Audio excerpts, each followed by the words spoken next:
എല്ലാവർക്കും നമസ്കാരം. ഞാൻ ഡോക്ടർ മിഥുൻ. ഞാൻ ക്രിട്ടിക്കൽ കെയർ വിഭാഗം ഡോക്ടറാണ്. സോ ഇന്ന് നമുക്ക് ഒരു വീഡിയോൻ്റെ രണ്ടാം ഭാഗമാണ് നമ്മൾ ചെയ്യുന്നത്.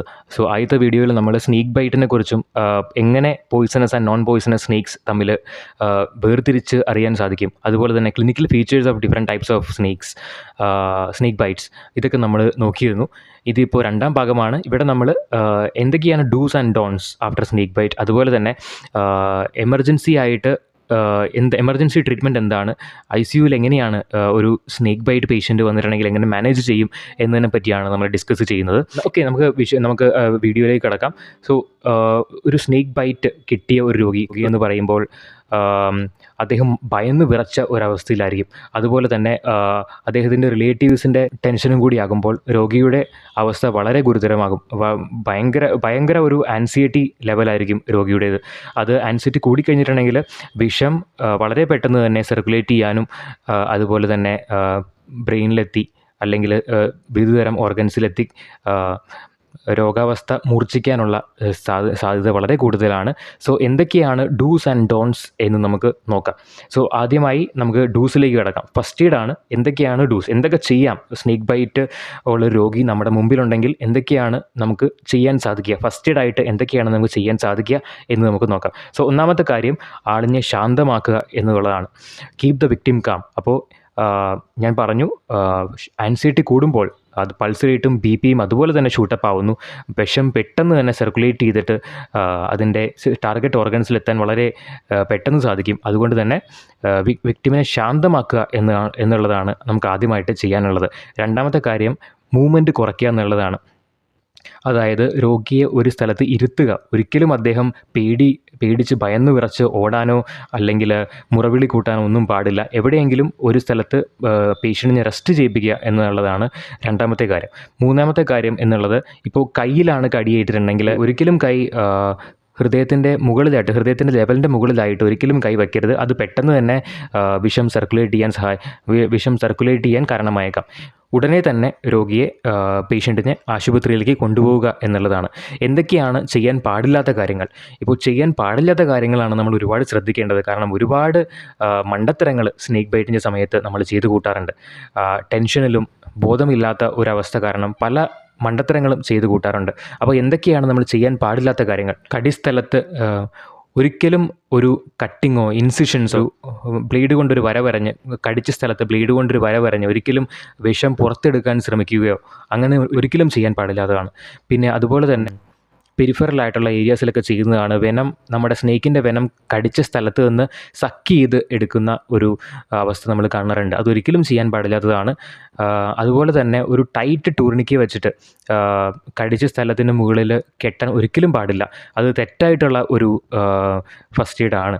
നമ്മൾ ടൈറ്റായിട്ടുള്ള ടൂർണിക്ക കെട്ടിയിട്ടുണ്ടെങ്കിൽ കടിച്ച ഭാഗത്തിന് മുകളിലായിട്ട് കെട്ടിയിട്ടുണ്ടെങ്കിൽ ഇപ്പോൾ ഹീമോടോക്സിക് ആയിട്ടുള്ളൊരു പാമ്പിൻ്റെ വിഷമാണ് ഉള്ളിൽ ചെന്നതെങ്കിൽ അത് ആ ഭാഗത്തേക്ക് രക്തയോട്ടം നിലച്ച് നെക്രോസിസ് ആയി ഗാംഗ്രീനസ് ആയി പോകാൻ ചാൻസ് ഉണ്ട്. ആ ഭാഗം അവസാനം മുറിച്ച് കളയേണ്ട ഒരവസ്ഥയിലേക്ക് വരെ എത്താൻ ചാൻസ് ഉണ്ട്. അതുകൊണ്ട് ഒരിക്കലും ഒരു ടൈറ്റ് ടൂർണിക്ക വെച്ചിട്ട് കെട്ടരുത്. പിന്നെ ആൽക്കഹോൾ പോലുള്ള അല്ലെങ്കിൽ എന്തെങ്കിലും ഔഷധങ്ങൾ, കഷായം പോലുള്ള സംഭവങ്ങളൊന്നും ഒരിക്കലും കടിച്ച ഭാഗത്ത് പുരട്ടാൻ പാടില്ലാത്തതാണ്. പിന്നെ അതുപോലെ തന്നെ ഒരിക്കലും മാന്ത്രിക ചികിത്സകൾക്കും നാടൻ മാർഗ്ഗങ്ങൾക്കും വേണ്ടി ഒരിക്കലും പാമ്പ് കടിയേറ്റതിന് ശേഷം പോകരുത്. സമയം പാഴാക്കരുത്. Okay, so time lost is life lost. Golden ടൈമിനെ പറ്റി പറയുകയാണെങ്കിൽ 1 തൊട്ട് 2 മണിക്കൂറാണ് ഒരു ഗോൾഡൻ ടൈം എന്ന് പറയുന്നത്. വിഷം പടരുന്നതിന് മുമ്പ് ആൻറ്റിവിനം എന്നുള്ളത് ജീവന് ഒരു അടിത്തറ നൽകും. സോ 4 തൊട്ട് ഒരു 6 മണിക്കൂറിനുള്ളിൽ നമ്മുടെ സ്നേക്കിൻ്റെ വെനം ആക്ഷൻ തുടങ്ങുന്നതാണ്. സോ അതിനുള്ളിൽ തന്നെ നമുക്ക് ചികിത്സ തുടങ്ങേണ്ടത് വളരെ അത്യാവശ്യമാണ്. സോ എമർജൻസി ആയിട്ട് ഇങ്ങനത്തെ ഒരു രോഗി, പാമ്പ് കടിയേറ്റ ഒരു രോഗി എമർജൻസിയിൽ വരികയാണെങ്കിൽ നമ്മൾ എന്താ ചെയ്യുകയെന്ന് വെച്ചിട്ടുണ്ടെങ്കിൽ ആദ്യം തന്നെ മെയിനായിട്ട് നമ്മുടെ ABC രീതിയിലാണ് നമ്മൾ മാനേജ് ചെയ്യുക. അതായത് നമ്മൾ എയർവേ നോക്കും. പേഷ്യൻറ്റിൻ്റെ എയർവേ നോക്കുന്നതാണ്. അതായത് പേഷ്യൻറ്റിനെ ശ്വസിക്കാൻ എന്തെങ്കിലും ബുദ്ധിമുട്ടുണ്ടോ, പേഷ്യൻറ്റ് പ്രോപ്പറായിട്ട് സംസാരിക്കുന്നുണ്ടോ എന്ന് നമ്മൾ നോക്കും. ഇപ്പോൾ അങ്ങനെ സംസാരിക്കാൻ പറ്റുന്നില്ല, ശ്വാസതടസ്സമുണ്ട്, ഓക്സിജൻ്റെ ലെവൽ വളരെ കുറവായ ഒരവസ്ഥയാണ് എന്നൊക്കെ ഉണ്ടെങ്കിൽ നമ്മൾ എയർവേ സെക്യൂർ ചെയ്യുക എന്നുള്ളതാണ്. ഓക്സിജൻ കൊടുത്തു നോക്കും. ഓക്സിജൻ കൊടുത്തിട്ട് എന്നിട്ട് പിന്നെയും സാച്ചുറേഷൻ ലെവൽ എത്തുന്നില്ല, അല്ലെങ്കിൽ രോഗിക്ക് ശ്വസിക്കാൻ വളരെ ബുദ്ധിമുട്ടുണ്ട്, റെസ്പിറേറ്ററി റേറ്റ് ഒക്കെ വളരെ കൂടുതലാണെങ്കിൽ നമ്മൾ ഒരു വെന്റിലേറ്റർ സപ്പോർട്ടിലേക്ക് രോഗിയെ മാറ്റാൻ ചാൻസ് ഉണ്ട്. ബി പി നോക്കും നമ്മൾ. ബി പി കുറവാണ് ഉണ്ടെങ്കിൽ കുറച്ച് ഫ്ലൂയിഡ് തെറാപ്പി നമ്മൾ സ്റ്റാർട്ട് ചെയ്യും. അതുപോലെ തന്നെ വേറെ ബി പി കൂട്ടാനുള്ള മരുന്നുകൾ നമ്മൾ സ്റ്റാർട്ട് ചെയ്യും. നോറഡ്രിനാലിൻ പോലുള്ള മരുന്നുകൾ നമ്മൾ സ്റ്റാർട്ട് ചെയ്യുന്നതാണ്. ഇപ്പോൾ എപ്പോഴാണ് നമ്മൾ സ്നേക്ക് ആൻറ്റിവെനം സ്റ്റാർട്ട് ചെയ്യുന്നത് എന്ന് നമുക്ക് നോക്കാം. സ്നേക്ക് ആൻറ്റിവെനത്തിൻ്റെ ഇൻഡിക്കേഷൻസിനെ കുറിച്ച് പറഞ്ഞു വരുമ്പോൾ ഇപ്പോൾ ഞാൻ പറഞ്ഞു, ഇപ്പോൾ കോബ്ര ബൈറ്റ് ആണെങ്കിൽ ഞാൻ നേരത്തെ പറഞ്ഞൊരു ന്യൂറോടോക്സിക് ആയിട്ടുള്ളൊരു വിഷമാണ് കോബ്രയുടേത് എന്ന് നമ്മൾ പറഞ്ഞിരുന്നു.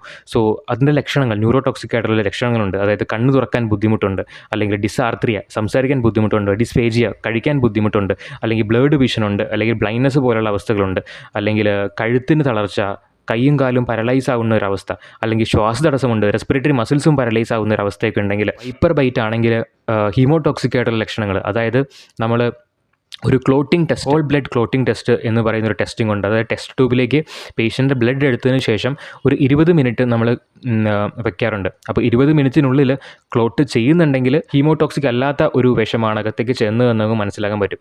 വൈപ്പറിൻ്റെ ബൈറ്റ് ആണെങ്കിൽ ഞാൻ പറഞ്ഞ പോലെ തന്നെ ഹിമച്ചൂറിയ, മൂത്രത്തിൽ രക്തം കാണാൻ പറ്റും, അതുപോലെ തന്നെ മലത്തിൽ രക്തം കാണുന്നൊരവസ്ഥ, അല്ലെങ്കിൽ സ്കിന്നിൽ നമുക്ക് എക്കിമോസിസ് എന്ന് പറയുന്നൊരവസ്ഥ, ചുവന്ന നിറത്തിലുള്ള പാടുകൾ നമുക്ക് കാണാൻ പറ്റുന്നതാണ്. മൗത്ത് ബ്ലീഡിങ്ങും ഗം ബ്ലീഡിങ്ങും നമുക്ക് കാണാവുന്നതാണ്.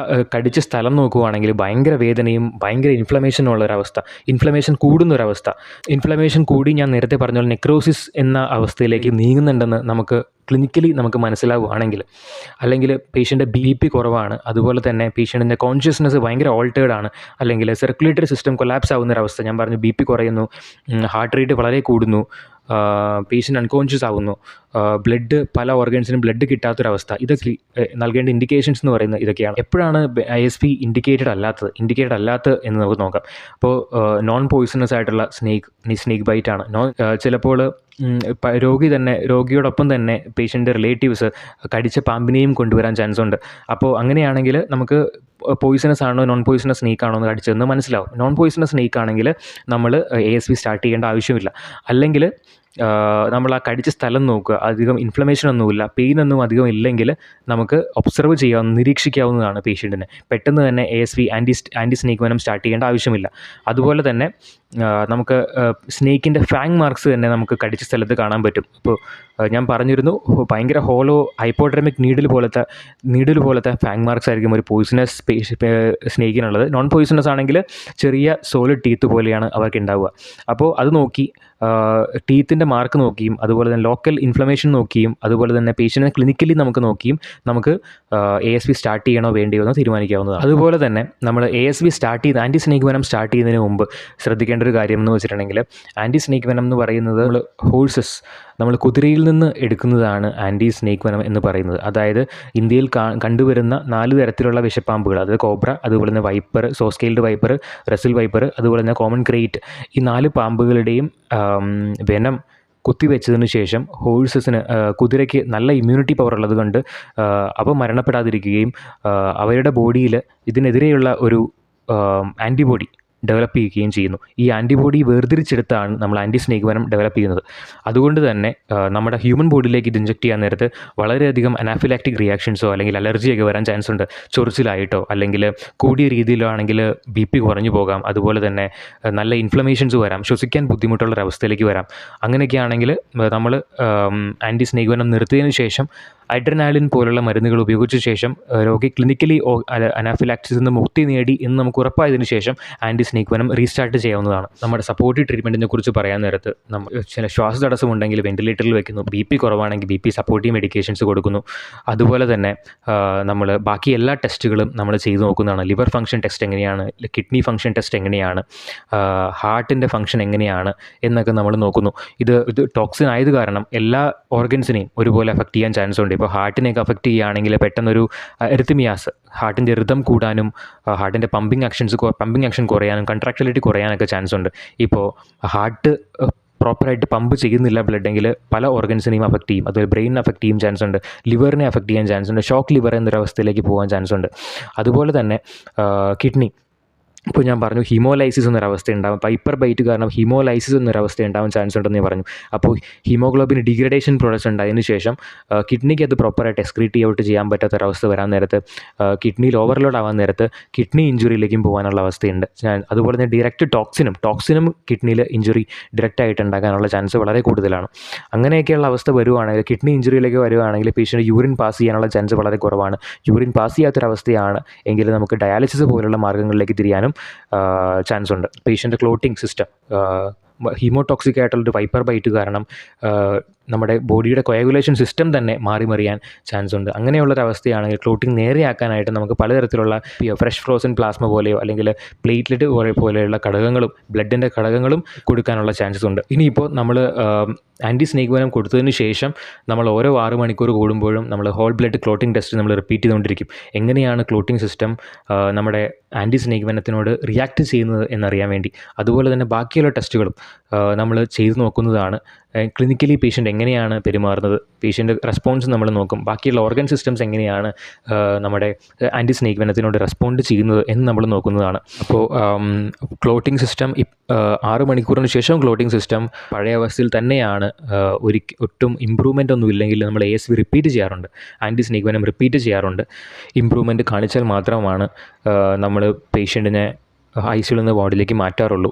ഇത് വളരെ ഗുരുതരമായിട്ട് മെഡിക്കൽ എമർജൻസി തന്നെയാണ് സ്നേക്ക് ബൈറ്റ്, ഒരു പോയിസണസ് സ്നേക്ക് ബൈറ്റ് എന്ന് പറയുന്നത്. പിന്നെ ഒരു കാര്യം പറയാനുള്ളത്, ഇപ്പോൾ ഏതെങ്കിലും ഒരു കയ്യിലോ കാലിലൊക്കെയാണ് കടിച്ചതെങ്കിൽ ചിലപ്പോൾ ആ ഭാഗം, ഞാൻ നേരത്തെ പറഞ്ഞു ഒരിക്കലും ടൂർണിക്കെ നമ്മൾ അപ്ലൈ ചെയ്യരുത്, ടൈറ്റായിട്ട് ടൂർണിക്കെ അപ്ലൈ ചെയ്യരുതെന്ന് ഞാൻ പറഞ്ഞു. ഇപ്പോൾ ഏതെങ്കിലും വിധേന കടിച്ച ഭാഗത്ത് ഇൻഫ്ലമേഷൻ കൂടിയിട്ട് ഒരു സെല്ലുലൈറ്റിസ് എന്ന് പറയുന്നൊരവസ്ഥയിലേക്ക് മാറി, ഇൻഫ്ലമേഷൻ കൂടി അത് കറുത്ത് ഗാംഗ്രീനസ് ആയിട്ടുള്ളൊരവസ്ഥയിലേക്ക് പോവുകയാണെങ്കിൽ നമ്മൾ ആ ഭാഗം മുറിച്ചു മാറ്റേണ്ട ലിംബ് ആംപ്യൂട്ടേഷൻ പോലെയുള്ള മാർഗ്ഗങ്ങളിലേക്കും നമുക്ക് തിരിയേണ്ട അവസ്ഥ ഉണ്ടാകാറുണ്ട്. അതുകൊണ്ട് എനിക്ക് നിങ്ങളോട് പറയാനുള്ളത്, ഇപ്പോൾ ഒരു പാമ്പ് കടി ഏറ്റിട്ടുണ്ടെങ്കിൽ അത് പോയിസണസ് ആയിക്കോട്ടെ നോൺ പോയിസണസ് ആയിക്കോട്ടെ, എത്രയും പെട്ടെന്ന് തന്നെ ഒരു ICU സഹായം അല്ലെങ്കിൽ എമർജൻസി മെഡിസിൻ സഹായം തേടേണ്ടത് വളരെ അത്യാവശ്യമാണ്. ഒരിക്കലും നമ്മളത് വച്ചുകൊണ്ടിരിക്കരുത്. പോയിസണസ് അല്ല എന്ന് സ്വയം വിചാരിച്ച് മെഡിക്കൽ സഹായം തേടാതിരിക്കരുത്. പറഞ്ഞ പോലെ time lost is life lost ആണ്. സോ എത്രയും പെട്ടെന്ന് വൈദ്യസഹായം തേടുക. ആൻറ്റി സ്നേക്ക് വെനം സ്റ്റാർട്ട് ചെയ്യേണ്ട ഒരവസ്ഥയാണെങ്കിൽ എത്രയും പെട്ടെന്ന് സ്റ്റാർട്ട് ചെയ്യേണ്ടതാണ്, വളരെ അത്യാവശ്യമാണ്. നിങ്ങളുടെ പെട്ടെന്നുള്ള ഒരു ബുദ്ധിപൂർവ്വമായിട്ടുള്ള ഒരു റെസ്പോൺസ് ഒരു ജീവൻ തന്നെ രക്ഷിച്ചേക്കാം. അതുകൊണ്ട് ഒരു മെഡിക്കൽ എമർജൻസി എന്നുള്ള രീതിയിൽ തന്നെ ഇതിനെ കാണുക. ഇത്രയും പറഞ്ഞുകൊണ്ട് ഞാൻ എൻ്റെ വീഡിയോ നിർത്തുകയാണ്. പുതിയൊരു വീഡിയോയിൽ പുതിയ മെഡിക്കൽ അറിവുകളുമായി നമുക്ക് വീണ്ടും കാണാം. അതുവരെ നമസ്കാരം.